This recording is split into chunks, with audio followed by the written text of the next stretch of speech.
दिगंबरा दिगंबरा श्रीपाद वल्लभ दिगंबरा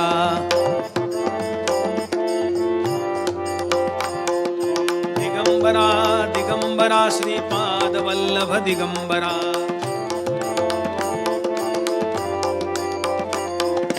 दिगंबरा दिगंबरा श्रीपाद वल्लभ दिगंबरा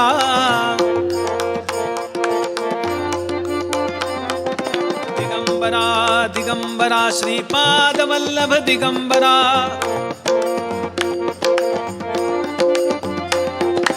दिगंबरा दिगंबरा श्रीपाद वल्लभ दिगंबरा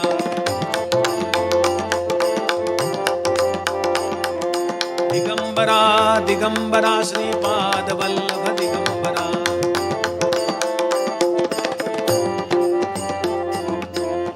अवधूत चिंतन श्री गुरुदेव दत्त सद्गुरुनाथ महाराज की जय.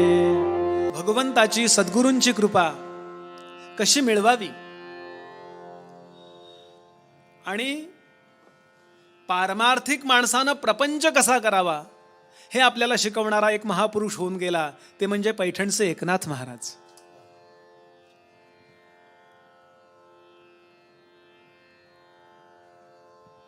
श्रीनाथांचा जन्म हा मूळ नक्षत्रावरच्या विशिष्ट अशा चरणावरती झाला की त्यावेळेला आई वडील राहत नाहीत असं म्हणतात. त्यामुळे जन्मताच त्यांचे आई वडील निवर्तले. त्यांचा सांभाळ त्यांच्या म्हाताऱ्या आजीनं आणि चक्रपाणी नावाचे आजोबा या दोघांनी केला.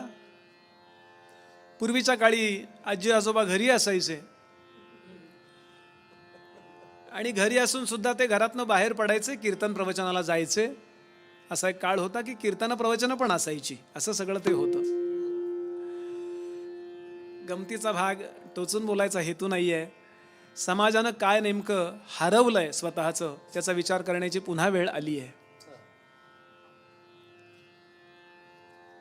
ही आजी, म्हातारी आजी, त्यांची पितामही नाथांना इतकी जपायची, अगदी बुवांचे शब्द कॉपी पेस्ट करतो मी, की धुणं धुवायला नदीवर जायची वेळ आली तरी छोटा नाथ बरोबर, कथा कीर्तन प्रवचनाला मंदिरात गेली तर नाथ बरोबर. आजी कीर्तन ऐकतीये, नाथही शेजारी बसले, डोळ्यासमोर जरा चित्र येऊ द्या, कीर्तन ऐकतोय. आणि नेमकं त्या दिवशी त्या कीर्तनकारानं एक महत्त्वाचा विषय सांगितला की जीवनामध्ये आपलं कल्याण व्हावं वाटत असेल तर एक महत्त्वाची गोष्ट करा, आणि ते म्हणजे अधिकारी संतांच्या सान्निध्यात जाऊन राहा. सद्गुरुविण ब्रह्मज्ञान सर्वथा नव्हे नव्हे जाण, हे उपनिषदर्थी प्रमाण परमनिर्माण सांगितले. असा एकही मनुष्य नाही की सद्गुरू शिवाय, संतांच्या कृपेशिवाय त्याचं कल्याण झालं, असा एकही नाही. अपवाद म्हणून सुद्धा नाही. वास्तविक प्रत्येक नियमाला अपवाद असतो की नाही, या नियमाला हा अपवाद आहे. कळलं का? की संतांच्या कृपेशिवाय एकाचाही उद्धार झालेला, निमित्त म्हणून सुटका होईना. बाबा स्वप्नामध्ये बाबाजी चैतन्य सांगितले, नाम मंत्र दिला रामकृष्ण हरी. स्वप्नात का होईना तुकोबांच्या यावं लागलं सद्गुरूंना, आणि ज्याला म्हणतात एक नुसतं क्लिक एवढं तरी करावं लागलं. मोनोपॉली आहे त्यांची, मक्तेदारी आहे संतांची, म्हणून मना सर्वही संघ सोडून द्यावा. बरं असो. आता त्या दिवशी त्यानं जे सांगितलं त्या कीर्तनकार प्रवचनकारानं की सद्गुरूंकडे जा, अधिकारी संतांकडे जा आणि आपलं जीवन योग्य पद्धतीनं बनवून घ्या, हे सगळ्यांनी ऐकलं. सगळेजण घरी आले. पण नाथ घरी आल्यावर आजीला विचारू लागला, आजी हे सद्गुरू कुठे भेटतात ग? आजी रागावली आणि अगदी आमच्या बुवांचे शब्द, ती म्हणाली, नाथा कीर्तन प्रवचनात आपण ऐकतो ते घरी आणायचं नसतं, ते तिथंच सोडायचं असतं. पण नाथालाही पटे ना. रोज बुडबुड, आजी सद्गुरू कुठे भेटतात ग? आजी सद्गुरू कुठे भेटतात ग? एक दिवस वैतागून म्हातारीनं उत्तर दिलं, तुझा प्रश्न असेल तर तू गंगा मातेला विचार, गोदावरीला विचार. आज सुद्धा नदीच्या काठी राहणारे जे लोक आहेत, परंपरागत तिथे राहणारे, बरं नंतर पुण्यात आलेले, त्यांनी बाकरवडीची माळ जरी गळ्यात घातली तरी काही उपयोग नाहीये. तिथे म्हणून राहणारे आहेत ना, त्यांची त्या नदीवर देवता म्हणून श्रद्धा असते.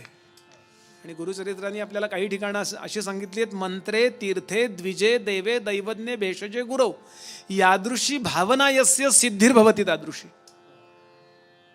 रिफ्लेक्शन आहे ते, जसा भाव ठेवावा तसा आपल्याला तिकडून कृपा मिळते. गोदावरीला प्रश्न विचार, नाथाने लगेच प्रश्न विचारला, ती गंगा माझ्याशी बोलेल? आजीनं सरळ सांगितलं, तुझा विश्वास असेल तर ती बोलेल. आणि रोज नाथ आजी बरोबर कपडे धुवायला जायचा, म्हणजे आजी कपडे धुवायचे, हा तिथे बसलेला असायचा आणि प्रार्थना करायचा. दासगणू महाराजांचं पद आहे, काव्य महाराजांचं आहे. भेटी व मला जणी सद्गुरु गंगे हरिदाविल ऐसा, हरिदाविल ऐसा. भेटी व मला जणी सद्गुरु गंगे हरिदाविल ऐसा, हरिदाविल.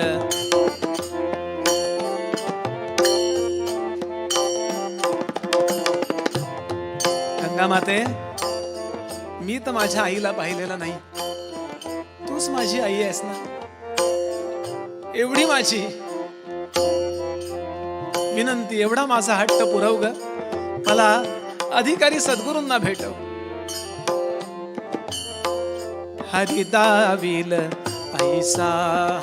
आई कृपा कटाक्षे त्रिताप वारुनी, कृपा कटाक्षे त्रिताप वारुनी पाजिल ज्ञान रसा,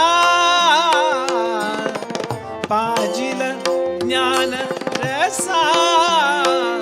भेटीव मला जणी सद्गुरु गंगे हरिदाविल ऐसा, हरिदाविल ऐसा, हरिदाविल ऐसा.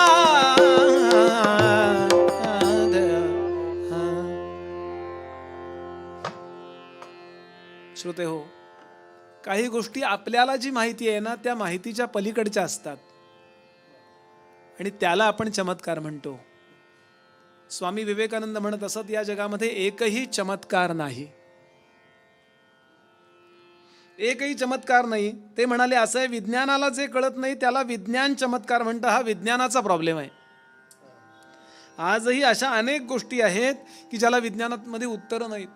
म्हणलं असं कसं झालं, लाखांच्यात एखाद्याला होतं हे उत्तर, म्हणजे आमच्याजवळ उत्तर नाही हे बोलू शकत नाहीत म्हणून आहे. आज सुद्धा आपण एखाद्या दगडावर श्रद्धा ठेवा, तुमची श्रद्धा त्या दगडातून रिफ्लेक्ट होते, कारण पॉवर तर सगळीकडेच भरली ना.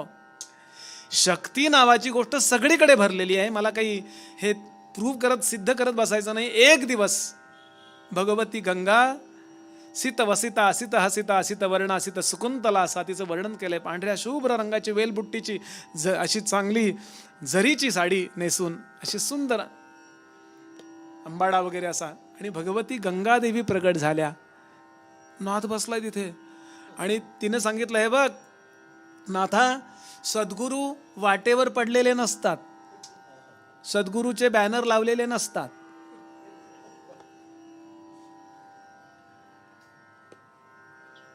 वारीमध्ये मध्ये विठोबा, वारकऱ्यांचे हार्दिक स्वागत, एका बाजूला हे, असे कधी नसतं. थोडं गमतीनं बोलतोय, मुद्दा लक्षात घ्याल. संतांचं सद्गुरूंचं खास वैशिष्ट्य जर काय असेल, ज्ञानोबा म्हणाले, सामर्थ्य लपवी, महत्व हारवी आणि पिसेपण मिरवी जगामध्ये. मुद्दाम लपवतात ते, नकोच मला कोणी, खरा प्रामाणिक असेल तो येईल. आणि म्हणून फार सुंदर दिंडी आमच्या महाराजांनी लिहिली. गंगेनं सांगितलं, जवळ येथुनी, जवळ येथुनी दौलताबाद एक हो, जवळ येथुनी दौलताबाद एक, जवळ येथुनी.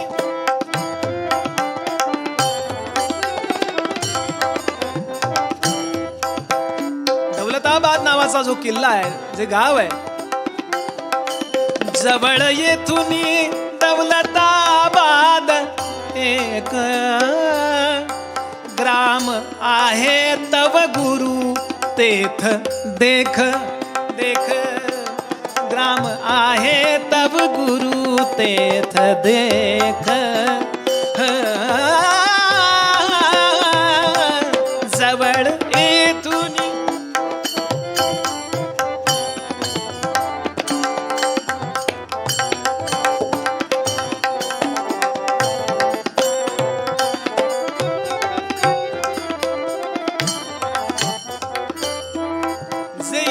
नाही ते इथून ऐका. आम्ही जे असं असं करतो ना ते आम्हाला हे म्हणायचंय असं म्हणत असतो. खास कराडकरी दिंडी आमचे बुवा सांगायचे तिथं मेलास तरी चालेल पण ती अशीच म्हणायची. थोडक्यात ती तळमळीने म्हटली पाहिजे ही बुवांची इच्छा. जनार्दन हे त्या नाम श्री गुरु, जनार्दन हे त्या, जनार्दन हे हा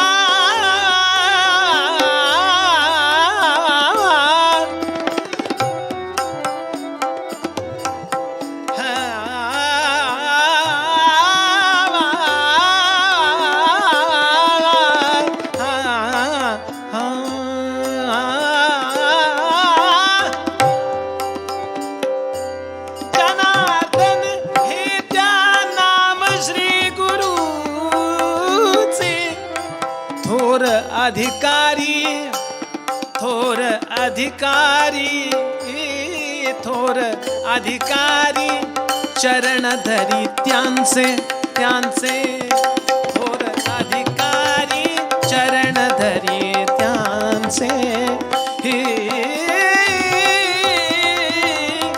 जवळ येथून येथून जवळ येथून.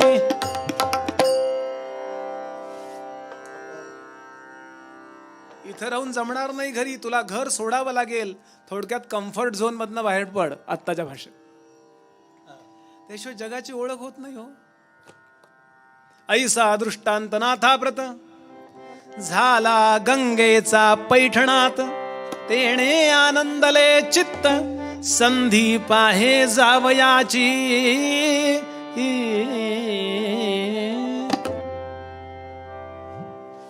आणि तळमळ इथे लागावी लागते, इथे आग लागावी लागते हो, त्याशिवाय होतं का. आणि आंघोळीला जाऊन येतो, कुठेतरी जाऊन येतो म्हणून 7 वर्षाचा नाथ घरातनं बाहेर पडला आणि गावातल्या लोकांचा डोळा चुकवून नदी ओलांडून मधल्या वाटेनी, आजही पैठण औरंगाबादला मधून एक रस्ता आहे बघा, या घाटातनं वरती आला. त्यावेळेला तर काय रस्तेही चांगले नसतील, काय अवस्था असेल. 7 वर्षाचा मुलगा, आजूबाजूला जंगल आहे, नाही मला गुरूंकडे जायचंय, संपला विषय. समर्थांची ओवी आहे, जया असं वाटे वैराग्य करावे तेणे काहीच न विचारावे, उठोनी वाटेसे लागावे दिगांतराप्रती. मला तर वाटतं ही वेदांमधल्या एक श्रुती आहे, यदहरैव विरजेत तदहरैव प्रव्रजेत. याच्यावरतीच ही ओवी असावी. आणि येऊन दौलताबाद गावामध्ये शोधतायत स्वामी. डोळ्यासमोर चित्र असतं, स्वामी म्हणल्यानंतर काय दंड कमंडलू असतात बरोबर, गोटा केलेला किंवा दाढी जटा वाढलेल्या, रुद्राक्षाच्या माळा, भस्म, मठ, शिष्य, काही शिष्यणी पण असतात काही लोकांना म्हणे. डोळ्यासमोर काही आपल्या चित्र असतं, आपलं म्हणून एक आतमध्ये स्ट्रक्चर तयार असतं, त्याच्यात आपण समोरच्याला बसवण्याचा प्रयत्न करतो. तो बसला नाही की तो आपल्या मनातनं उतरतो. असं साधारण जगाची व्यवहारच रीतच तशी आहे. आणि म्हणून शोधतायत. बुवा आमचे सांगायचे सापडे ना. दिवसभर हा मुलगा शोधतोय. थकला, एका मंदिराशी बसला, डोळ्यात पाणी आलं. मला भास झाला का खरा दृष्टांत होता. श्रद्धेची परीक्षा अशाच वेळेला असते. आणि पुन्हा डुलका लागला, पुन्हा गंगेने छोटासा एक स्वप्न दृष्टांत दिला. हा स्वामी मठमठी तुला न भेटे मुला, मठी तुला न भेटे मुला. हा स्वामी मठमठी तो राहे कचेरी माझी, तो राहे कचेरी माझी, तो राहे कचेरी माझी. किल्ल्यात सुभा इथल्या हा स्वामी मठमठी तुला न भेटे मुला.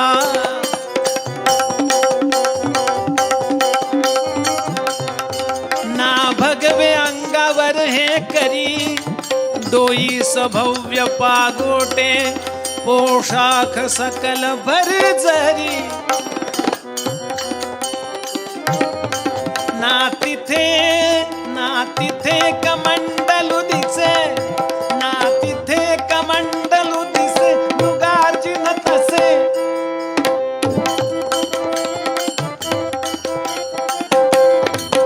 रुभरी मखमली गादीवर लोडाला टेकुनी बसे हा स्वामी. क्या बात है गुरुजी.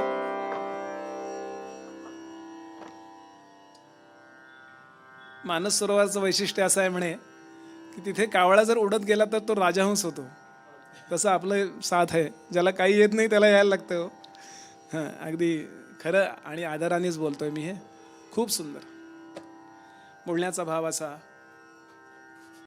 किल्ल्यात आहेत, सुभेदार आहेत, वरच्या भगव्या वस्त्रानं नव्हे अंतरीच्या वैराग्यानं. अंतरी वेश धरला भगवा आहे, आतला भगवा आहे, तो वरचा भगवा नाही आहे. एक दाखवायचा असतो मग बदलतो पण कधीतरी निवडणूक झाल्यावर तो. आणि असा तो आहे म्हणल्यानंतर आता संध्याकाळची वेळ झाली आहे. आत्ताच्या भाषेत 7 वाजलेत असं समजा. आणि हा भरा किल्ल्यात जायला प्रयत्न करू लागला. किल्ल्याची दौलताबादचा जो किल्ला आहे त्याचे दरवाजे बंद झालेले. बाहेर ते रोहिले अरब राजपूत पहारा देणारे. त्यांनी सांगितलं बंद आहे दरवाजा, का चालले हो. त्यांनी सांगितलं मला जनार्दन स्वामींना भेटायचं, जनार्दन पंतांना भेटायचं. म्हणले स्वामी, इथे स्वामी बिमी कुणी नाही आहे. इथे मोठे लोक आपल्या सरकारी कामाला येतात. बच्चे लोग येणं मदरसा में जाके पढ़ते रहना, जाओ यहाँ. यानं सांगितलं मला सगळं माहिती आहे. लहान मुलांनी शाळेत जायचं असतं, शिकायचं असतं, माहिती आहे. पण मला इथे जनार्दन पंत तुम्ही म्हणता, तुम्ही त्यांना सुभेदार म्हणता, तुमचे जे प्रमुख आहेत ते मोठे सत्पुरुष आहेत म्हणून मी त्यांचं दर्शन घ्यायला आलो आहे. आणि त्याही रोहिले अरब जरी असले तरी सुद्धा त्यांना माहिती होतं की हा कोणीतरी अवलिया फकीर महान आहे. दत्तप्रभूंची विशेष कृपा त्याच्यावरती आहे. त्या लोकांना माहिती होतं, आताकालच्या लोकांना. त्यांनी सांगितलं ठीक आहे, उद्या सकाळी ये. उद्या सकाळी तू ये. सूर्योदयाला पुष्कळ लोक येतात, त्यांच्या बरोबर तू ये. तुला काय मागायचं ते मागून घे. त्याप्रमाणे हा सकाळी उठला, भराभरा पहाटे उठला, आवरलं, स्नान इत्यादी केलं. आणि त्याच ओला पंचा हो डोळ्यासमोर चित्र आणा जरा. तशा तो काही कपड्याचे सेट घेऊन आला नव्हता तिकडून. डोळ्यासमोर चित्र येऊ द्या कसं झालं असेल. 2 पंचे, खांदावर 1 पंचा कमरेला. त्यावेळेला सगळेच जण पंचे नेसायचे. नदीवर विहिरीवर आंघोळ केली गार पाण्याने, भराभरा पहाटे उठला. आणि 3:30-4 वाजता पहाटे त्या ओळीमध्ये येऊन उभा राहिला. त्या पहारेकऱ्यांनी सांगितलं अरे जा बेटा पुढे जा, तुला काय मागायचं ते मागून घे. खूप गर्दी होती. दानशिळेवर बसले होते जनार्दन स्वामी. काय पाहिजे तुला. मुलीचं लग्न आहे, ठीक आहे, ह्या चांदीच्या मोहरा घे. मला जेवायला नाहीये, याला शेती द्या. याला अमुक नाहीये, त्याला ते द्या. भरपूर दानधर्म चाललाय. आणि हा मुलगा जाऊन उभा राहिला, डोळ्यासमोर आणा चित्र, हात जोडले. आणि यानं जो श्लोक म्हटलाय ना, दासगणू महाराजांचा हा श्लोक तुमच्या माझ्या जीवनात जर आला ना तर जीवनात आमूलाग्र बदल झाल्याशिवाय राहणार नाही. मी कोण कोठील कुठे. जनार्दन पंतांसमोर उभा आहे. जनार्दन पंत म्हणाले बेटा क्या चाहिए तुम्ही, काय पाहिजे तुला. यानं सांगितलं मी कोण कोठील कुठे मज लागी जाणे. काहे जगात घडले मम साच येणे. याचा विचार करिता शिडलो मी वाया. सांगोनी ते सुखी करा मज स्वामी राया. सद्गुरुनाथ महाराज की साष्टांग नमस्कार घातला. साष्टांग नमस्कार. पंतांनी बारकाईनं पाहिलं त्याच्याकडे. हा, काही हरकत नाही, देतो तुला आत्मज्ञान. इतकं सोपं आहे का? मोठ्या कॉलेजेसमध्ये प्रवेश घ्यायचा असेल तर नीटच्या परीक्षा, IITच्या परीक्षा द्याव्या लागतात. ही तर आत्मोद्धाराची परीक्षा. ते म्हणले, हे बाळा, हे असलं काही नाही माझ्याकडे, चालतं, तुला काही खायला प्यायला पाहिजे असेल तर तुझी व्यवस्था करतो. तो म्हणला नाही. यानं सांगितलं, मला आत्मज्ञान पाहिजे, याकरता मी सद्गुरू म्हणून तुमच्याकडे आलोय. याने विचारलं, तुला कोणी सांगितलं इथे असं काही मिळतं? यानं पटकन उत्तर दिलं, भगवती गंगेच्या काठचा आहे, मी गोदावरीच्या पैठणचा आहे, मला गंगा मातेने सांगितलं तुमच्याकडे जा. आणि या सत्पुरुषांचे देवतांशी रोज संवाद होत असतात. या वाक्यावर विश्वास ठेवा आजही. ठीक आहे, त्याकरता इथं काम करावं लागेल, माझ्याकडे राहावं लागेल, पडेल ते काम करावं लागेल. हे माझं काम नाही. अवनतीचं एकच लक्षण आहे, माझं हे काम नाही असं वाटणं. स्वामी विवेकानंद सांगत असं, take all responsibility on your own shoulder. तुमच्या खांद्यावर जबाबदारी घ्या. सतरंजी घालायची असेल, नाही तर माईक लावायचं असेल, नाही तर काही पेटी तबला काही असेल ती, मग कीर्तन येतं. स्वामीजी सांगायचे, सगळी जबाबदारी घ्या, जमेल तितका प्रामाणिक प्रयत्न करा. ठीक आहे. आणि काय याला सांगितलं, तुला लिहिता वाचता येतं? तो म्हणला येतं. ठीक आहे. आठवड्याभराचा गडावरची जी काही सैन्य आहे गडाच्या रक्षणाकरता, त्यांच्याकरता जो भाजीपाला आठवड्याभराचा आणला जातो, त्याचा हिशोब जो आहे तो तू लिहायचं काम करायचं. ठीक आहे, फुकट जेवायला मिळणार नाही, लष्करी शिस्त आहे इथे. तो म्हणला मान्य. आणि भरा भरा भरा भरा भरा भरा पडेल ते काम करू लागला. हे तर करतोच आहे. गुरुजी निजले की त्यांचे पाय चेपतात.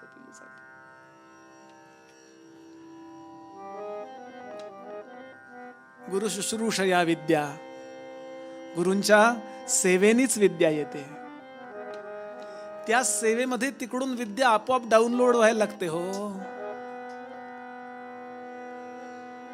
आपोआप. अर्जुनाला जे शिकवलं नाही ते एकलव्याला शिकवलंय. हो, द्रोणाचार्याने. द्रोणाचार्य समोर नसताना. म्हणून गुरु आपल्याला शिकवतात, हे एक सामान्य विधान आहे. आणि गुरु श्रद्धा आपल्याला शिकवते, हे विशेष विधान आहे. आणि बारीक बारीक बारीक गोष्टी गुरुजींना अनुकूलस्य संकल्प हा प्रातिकूलस्य वर्जनम, या मगाशी 6 लक्षणांचा आपोआपच. त्याला हे कीर्तन प्रवचन ऐकून सुद्धा माहिती नाही, कधीतरी गेला असेल तो, पण असाही त्याचा अभ्यास नाहीये. पण त्याला एवढं कळतंय, मला कृपा मिळवायची आहे. आणि एक वेळ अशी आली की कृपेचा एक क्षण येऊनच गेला. प्रसंग असा झाला, आता उद्याच्याला रविवार आहे समजा, अमका वार आहे, हिशोब द्यायचा आहे. आता 6 महिने झाले तो दर आठवड्याला हिशोब लिहितोय. किती भाज्या आणल्या गेल्या, किती खर्च झाल्या, किती पैसे उरले इत्यादी सगळं लिहितोय. आणि एका पईची चूक झाली होती. पईची असं वर्णन आहे. उद्या हिशोब द्यायचा आहे. परमार्थ नंतर आहे, आधी प्रपंच करावा नीट का? प्रापंचिकच व्यवस्था ज्याची नीट नाही किंवा जबाबदारी जो पूर्ण करत नाही, तो परमार्थाला योग्य नाहीच आहे. समर्थ म्हणाले, सोपा तुलनेने प्रपंच आहे, तुलनेने परमार्थ अवघड आहे. ज्याला सोपं जमत नाही त्याला अवघड काय जमणार? आणि हा रात्रभर हिशोब करतोय. उद्या सकाळी सूर्योदयाला गुरुजी येऊन बसले की त्यांना द्यायचा हिशोब. पुन्हा पुन्हा वेर जा बजाबाक्या चालल्यात, पण जमेना. शेवटी झोप यायला लागली. वर्णन असं आहे की त्यांनी आपल्या शेंडीला एक दोरी बांधली, खाली बसला होता आणि खुंट्या असायच्या, त्या खुंटीला ती दोरी बांधली, सुतळी. झोप आली, असं झालं तर जाग यावी म्हणून. आणि मुलगा लिहितोय. आणि पहाटे साधारण 3-3:30च्या दरम्यान एक हातचा घ्यायला चुकला होता. ती चूक सापडली. मला वाटतं बँकेमध्ये ही कीर्तनं ठेवली पाहिजेत की नाही? हो, कोट्यावधीचे घोटाळे चालले तिथे. पईच्या चुकी करताना हात तळमळला. बरं, त्यानं केलेलीच नाहीये ती चूक, त्याला फक्त हिशोब लिहायचा आहे. म्हणून माऊली म्हणाली, कधी ज्ञानेश्वरी कळेल तुम्हाला, कधी गीता कळेल? अति हळुवारपणा चित्ता आणून या.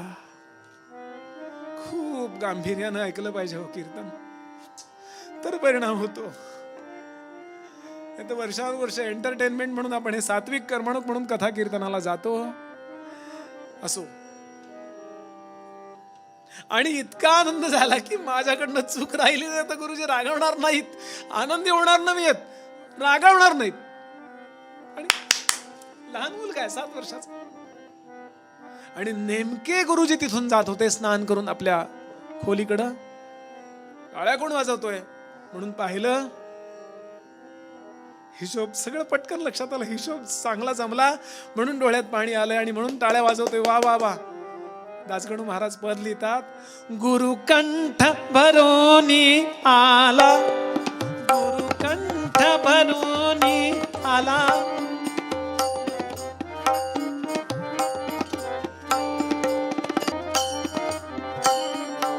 गुरुकंठ भरोनी आला, पाहुनी नाथ तोषाला ते धवा.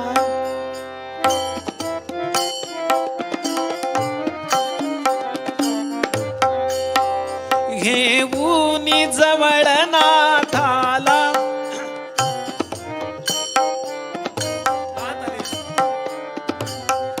गुरु प्रेम करतात म्हणजे किती करतात. भर्तृहरींनी म्हटलंय, सद्गुरु कृपा करतात म्हणजे सगळ्यांचं कल्याण करतात असते, पण ज्याच्या चित्तामध्ये श्रद्धेची ओल आली ना, नीट ऐका, ज्याच्या चित्तात श्रद्धेची ओल आली इथे ज्ञानाचं बीज रोवतात. आणि एखाद्या गर्भवतीची काळजी घ्यावी अशी काळजी घेतात सद्गुरु आपल्या शिष्याची. पण इथे अंकुर येणार आहे आत्मज्ञानाचा. जवळ घेतलं बाळाला, घेऊन जवळ नाथाला, कुरवाळुनी त्या मुख कमळा ते धवा.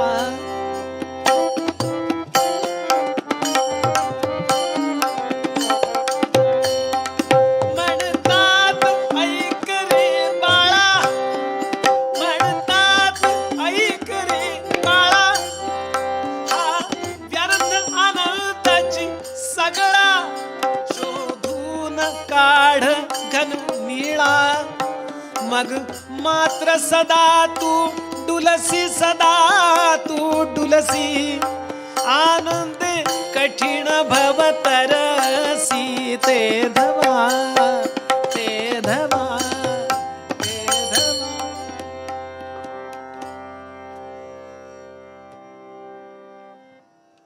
पहिल्यांदा कौतुक केलं आणि सांगितलं, नाथा या पईची चूक सापडल्यानंतर इतका आनंद करण्यासारखं नाहीये, इतकं एक्साइट होण्यासारखं काय आहे. अरे आत्ताच्या भाषेत बोलतोय थोडं मी, एक्साइट व्हायचंच असेल, इतक्या जर भावना उत्तुंग अवस्थेतला न्यायच्या असतील तर ज्या वेळेला हा जो जीव आहे, या देहगत चैतन्य आहे, ते विश्वगीत चैतन्य ईश्वराला विसरून बसलंय. ती जी चूक झाली आहे मी आणि माझं यामध्ये गुरफटल्यामुळं, ती चूक शोधून काढ कुठं झाली आहे आणि ती सुधार, मग बघ काय आनंद होतो तो. या पोरानं त्या अवस्थेत सांगितलं, गुरुजी त्याकरताच तर तुमच्याकडे आलोय हो. ठीक आहे, दर गुरुवारी मी जातो शूलप्रभंजन तीर्थावरती.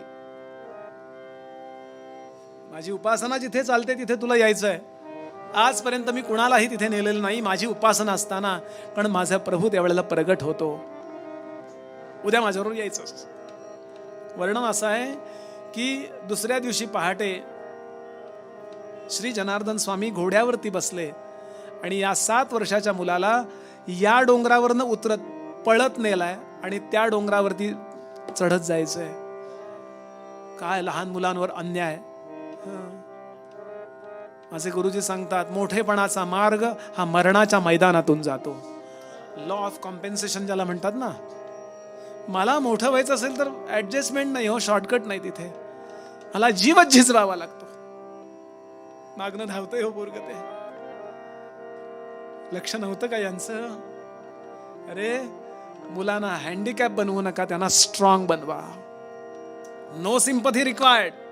मुलगा मागणं धावतोय, मला देवाचं दर्शन पाहिजे, गुरुजींची आज्ञा म्हणजे मला सर्व प्रमाण. आणि तिथे आले, प्रार्थना केली, काषाय वस्त्रं करदंड धारिणम.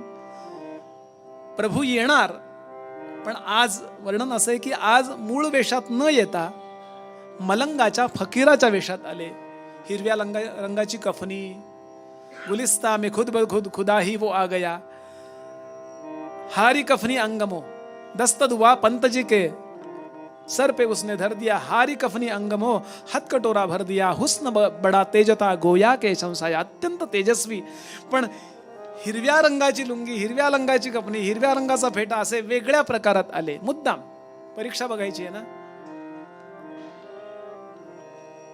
अर्थात ओळखलं. रामकृष्ण परमहंस म्हणत असत, मालक कुठल्याही ड्रेसमध्ये येवो त्याचं कुत्र त्याला बरोबर ओळखतं म्हणाले.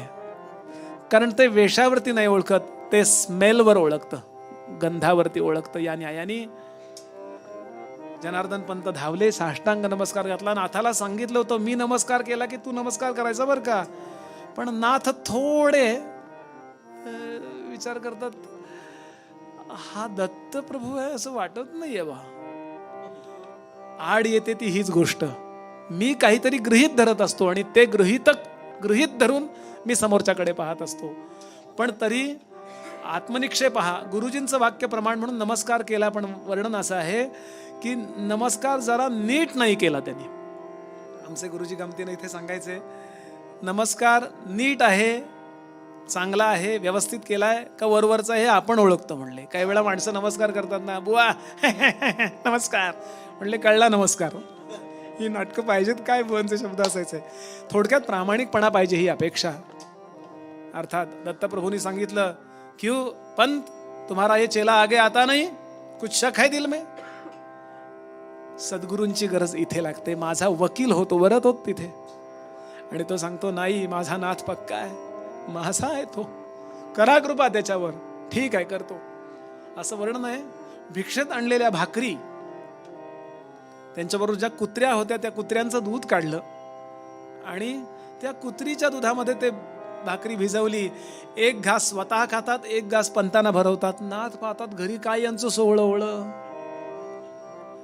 हे काय. म्हणून आमच्या सगळ्या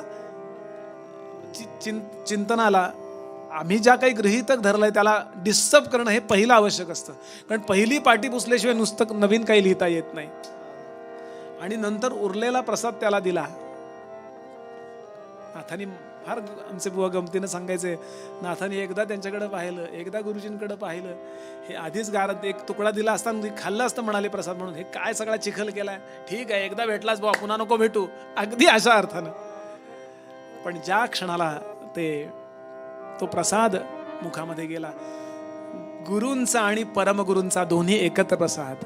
श्री गुरु जनार्दन पंत आणि त्यांचे गुरु, त्यांचे सद्गुरू म्हणजे परमगुरु, हा डबल ज्याला म्हणतात, डबल इंजिन म्हणतो ना आपण, राज्यही आणि केंद्रही. आणि असं वर्णन आहे की एक प्रकारचा शक्तिपात केला त्या प्रसादाद्वारे. ज्या क्षणाला ते घशातून भाकरीचे कण आतमध्ये गेले, वस्तू महत्वाची नसते, त्या वस्तूतला प्रसाद महत्वाचा असतो, त्याचा गुणधर्म. नाहीतरी आपण साधीच गोळी घेतो ना, गोळ्या दिसायला सारख्याच दिसतात, पण प्रत्येक गोळीचा रिझल्ट वेगळा असतो. ज्या क्षणाला शक्तिपात झाला, पूर्ण शरीराचा वर्ण बदलला, वैवर्ण, स्वरभंग, रोमांच, स्फुरण, मूर्छा सोडून बाकीचे सगळे सप्त सात्विक भाव, अष्टपैकी 7 भाव जागा झाले आणि धावले नाथ. आता तिथे कोण दिसत होतं? वर्णन केलंय, माला कमंडलोर्ध करपद्म युग्मे, मध्यस्थ पाणी उगुले, डमरू त्रिशूले, यस्यस्त ऊर्ध्व करो. 7 आहेत ना, 3 शिरे 6 हात, तया माझा दंडवत. धावले, साष्टांग नमस्कार घातला. अवधूत चिंतन श्री गुरुदेव दत्त. पटकन नाथाला जवळ घेतलं, दत्तप्रभूंनी जवळ घेतलं. हो, जनार्दन पंत पाहतायत, ज्या करता हा मुलगा इथे आला ते आपलं काम मनापासून केलं. आणि आता हा या कॉलेजची पूर्ण डिलीट नावाची पदवी घेऊन हा चाललाय. सगुण साक्षात्कार आणि निर्गुण साक्षात्कार दोन्ही दिलेत. यानंतर त्याच ठिकाणी त्याला 12 वर्ष ठेवलाय. 12 वर्ष तप कर, तपसा सर्वम ही साध्यम. दर्शन हा आरंभ आहे आणि तेच मी आहे. मी तूपणाची झाली बोळवणं, एका जनार्दनी श्रीदत्त ध्यान. हा 12 वर्षानंतरचा अनुभव आहे. 19 वर्षाचे झाले तेव्हा वर्णन आहे, त्यांच्या अंगावर साप खेळायचे आणि नाथ महाराजांची ध्यान समाधी कधी भंग झाली नाही. हो, आणि मग गुरुजींनी सांगितलं, घरी जा, प्रपंचात पड, छान प्रपंच कर, लोकांना याचा आदर्श करून दाखव. एक असतो सामान्य नियम आणि एक असतो विशेष नियम. प्रपंच सुद्धा पारमार्थिक लोकांनी कसा करावा याचा आदर्श स्थापन कर. आणि मग नाथ महाराज परत आले. काय प्रपंच झालाय नाथांचा. 12 वर्ष त्यांच्या घरी भगवान गोपालकृष्णांनी श्रीखंड्या रूपाने पाणी भरलं. काय अधिकार असेल हो. पुन्हा पुन्हा ही चरित्र आपल्या मुलांना सांगावीत, आपण स्वतः ऐकावीत. असं कसं असा विचार करण्यापेक्षा शांतपणानं ऐका आणि यानं जे चित्तात निर्माण होतं ते अनुभवा. आणि याच करता माझे समर्थ सांगतात, बाकीचे सगळे संग सोडा. नको त्या व्यसनाला मुलांना लागणार नाहीत याची काळजी आई वडिलांनी आजी आजोबाने घ्या. त्यांना घेऊन जा कीर्तनाला, त्यांना म्हणून आमच्या करताच करा. मी गावोगावी सांगतो, मोठ्या लोकांनी मृत्यूपत्रात बाकी लिहिताना हे पण लिहा, माझ्या घरातल्या पुढच्या पिढ्यांनी कीर्तन ऐकावीत, हे पण मृत्यूपत्रात लिहा. नुसता त्यांना संपत्तीचा वारसा देऊ नका, त्यांना सद्विचारांचा वारसा द्या. एक वेळ अशी येईल 50 पिढ्या झाल्या तरी सुद्धा आपल्या घरामध्ये सद्भक्त निपजतील, देखणे लोक असतील, चांगले लोक असतील. असे ड्रगनी आमच्या भानगडीत पकडले जाणार नाहीत हो. क्षमा करा मला, मी इतक्या खाली उतरतोय, पण यात तळमळ एकच आहे, आपल्या पुढच्या चांगल्या पिढ्या चांगल्या निपजाव्यात. आणि हेच मूळ पदामध्ये माझे समर्थ सांगतात, मना सर्व ही संग सोडून द्यावा, मना सर्व ही संग सोडून द्यावा.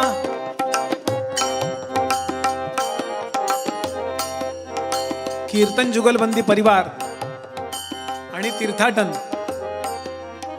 यांच्या एकत्र येऊन या कीर्तनाचा महोत्सव आयोजित केला गेला. कोरोनाचं संकट कमी होत आहे तरी सुद्धा माणसं बाहेर पडत नाहीत. अजून धोका आहे. दुसरे वॅक्सिन व्हायची आहेत. याकरता आपल्या घरोघरी हे कीर्तन पोहोचावं ही या कीर्तन जुगलबंदी परिवाराची आणि तीर्थाटन या संस्थेची तळमळ आहे. आणि म्हणून आपण या संस्थांच्या पाठीशी उभे राहा, सगळ्या अर्थाने उभे राहा एवढी विनंती करतो. जास्तीत जास्त हे सबस्क्राईब करा, शेअर करा, घरोघरी लोकांना हे कीर्तन ऐकू द्या. पण इतकी मोठी मोठी मंडळी आहेत ही. परवा राजूदादा गाणार आहेत आणि सुरेख असं ज्यांनी संपूर्ण जीवन दत्तप्रभूंच्या सेवेकरता व्यतीत केलं, वाहिलं, ते आमचे गुरुजी वैकुंठवासी श्री दत्तदास बुवा घाग, ज्यांनी आपल्या कीर्तनाचा एक छाप महाराष्ट्रामध्ये उमटवला. म्हणून आम्ही उभे राहू शकतो इथे, आमच्यासारखे अनेक लोक. तर त्यांच्या आठवणी मुद्दाम जागवणार आहेत राजूदादा. बुवांची खूप साथ केली आहे बरं राजूदादांनी. सगळ्या अर्थाने बुवांना सांभाळले. कधी आजारी पडले तर त्यांना वाडीपर्यंत सोडायला येणं, ॲडमिट करणं, छोट्या छोट्या गोष्टी बुवांची काळजी घेतली आहे. अनेक उत्तम कीर्तन आपल्याला ऐकायला मिळणारच आहेत. आपण याचा लाभ घ्या ही विनंती करतो.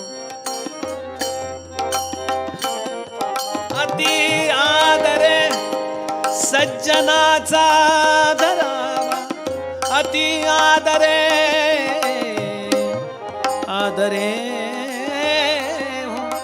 अति आदरे सज्जनाचा धरावा, मना सर्व ही संग सोडून द्यावा, मना संग ही, मना सर्व ही हो, मना सर्व ही संग सोडून द्यावा.